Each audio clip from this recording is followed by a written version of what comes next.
آسان لفظوں میں کسی بھی کام میں سنت کا فکر انسان کو لاحق ہو جانا یہ سب سے بڑی محبت رسول کی دلیل ہے۔ آپ صلی اللہ علیہ وسلم نے فرمایا من احب سنتی، جس کو میرے طریقے سے محبت اور لگاؤ، فقد احبنی، اس کا مطلب یہ ہے کہ اس کو اپنے نبی سے محبت ہے۔ ومن احبنی کان معی فی الجنہ، اور جس کو اللہ نے اپنے نبی سے محبت کرنے کا جذبہ پیدا کر دیا، آپ نے فرمایا وہ جنت میں پھر میرے ساتھ ہوگا۔ امام مالک رحمۃ اللہ علیہ فرماتے ہیں ان سنت مثل سفینۃ نوح من رکبها نجا ومن تخلف عنها غرق، کہ سنت کی مثال سفینہ نوح کی طرح ہے۔ تجارت کی سو شکلیں آج معاشرے میں موجود ہیں، پہننے اوڑھنے کے 100 طرح کے لباس معاشرے میں موجود ہیں، ڈھیروں طرح کی نئی نئی شکلیں ہر معاملات کے اندر موجود ہیں، لیکن ان ساری چیزوں میں خیر، سلامتی، برکت اور بہتری کا راستہ وہی ہے جس میں اللہ کا حکم اور محمد رسول اللہ صلی اللہ علیہ وسلم کا طریقہ شامل ہے۔ ان سنت مثل سفینۃ نوح، آپ نے فرمایا سنت کوئی معمولی چیز نہیں۔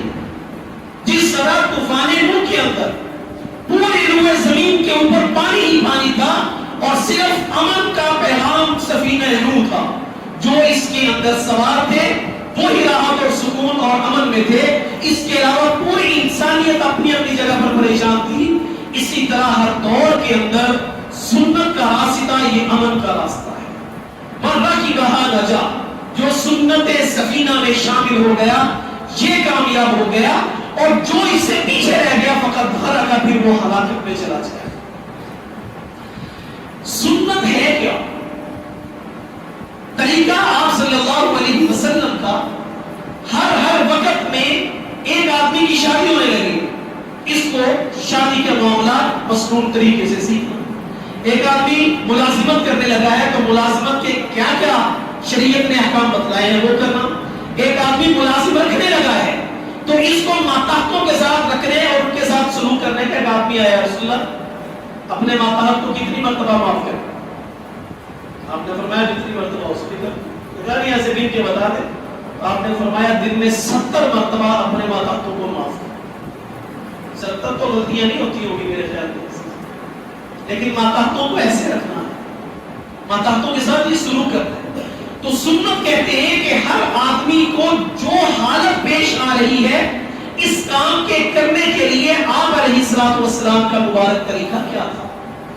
بے جا درود شریف بھی شریعت میں پسندیدہ ہے، سمجھا یہ بات ذرا دھیان سے سمجھیں۔ بے وقت درود شریف پڑھا ہوا بھی صحابہ اکرام کے سامنے انہوں نے کہا درود شریف کو مانتے ہیں، منکر نہیں، پڑھنا چاہیے، لیکن اس خاص موقع پر جو اللہ کے نبی کی تعلیم ہے اس میں درود شریف شامل۔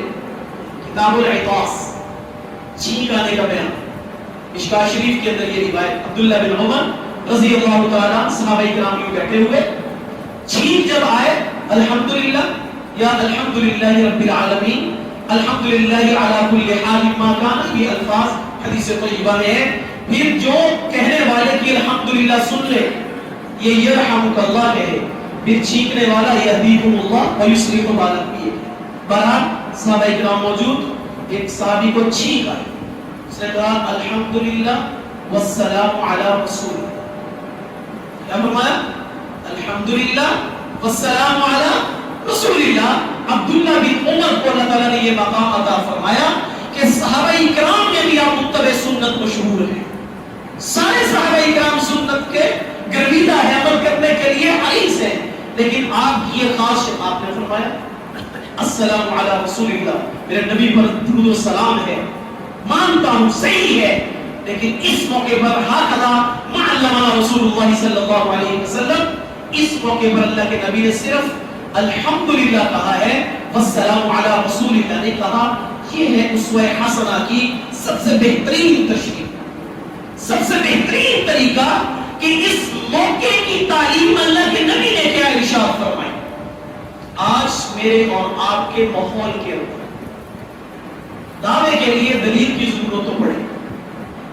اگر میں یوں کہوں کہ ہم کو اللہ کے نبی سے محبت ہے، سب کہیں گے ہے اور الحمدللہ ہے، یہ ایک دعویٰ ہے، اس کی دلیل لکھ کر نہیں دینی پڑے گی، اس کی دلیل کردار سے دینی پڑے گی، اس کی دلیل سنت کی اتباع سے دینی پڑے گی، اس کی دلیل کے اندر اپنے عمل کو ڈھالنا پڑے گا، رسومات سے اپنے آپ کو پھر بچانا پڑے گا۔ فوتگی کے معاملات ہر علاقے میں اپنے اپنے طور طریقے، خوشی کے معاملات ہر موقع کے اپنے اپنے طریقے، جب کہ آپ صلی اللہ علیہ وسلم کا مرتبہ اور مقام ایک یہ ہے، پانی بیٹھ کر پینا سنت ہے، پوری روئے زمین کے اوپر بیٹھ کر پینا سنت ہے، دائیں ہاتھ سے کھانا سنت ہے، ساری کائنات کے انسان مسلمان جس مرضی جگہ پر کھانا دائیں ہاتھ سے کھانا اس سنت ان کے لیے رہے گا۔ لیکن ہم دیکھتے ہیں کہ ہمارے معاملات جو شریعت سے بھی تعلق رکھتے ہیں، اس میں ہماری قوم، اس میں ہمارا علاقہ، اس میں ہمارا قبیلہ، اس میں ہمارے رہن سہن کے معاملات، یہ بہت عجیب نوعیت کے معاملات ہیں۔ اس لیے میری آپ کی بنیادی ذمہ داری، میں اور آپ اپنی عمر کے حصے میں اور اپنی نسل نو کے لیے بھی سب سے بہترین جو طریقے ان کو سکھا سکتے ہیں وہ سرکار دو عالم صلی اللہ علیہ وسلم کے مبارک طریقے ہیں۔ اللہ تبارک و تعالیٰ مجھے اور آپ کو رسول اللہ صلی اللہ علیہ وسلم کی مبارک زندگی پر عمل کرنے کی توفیق عطا فرمائے۔ وآخر دعوانا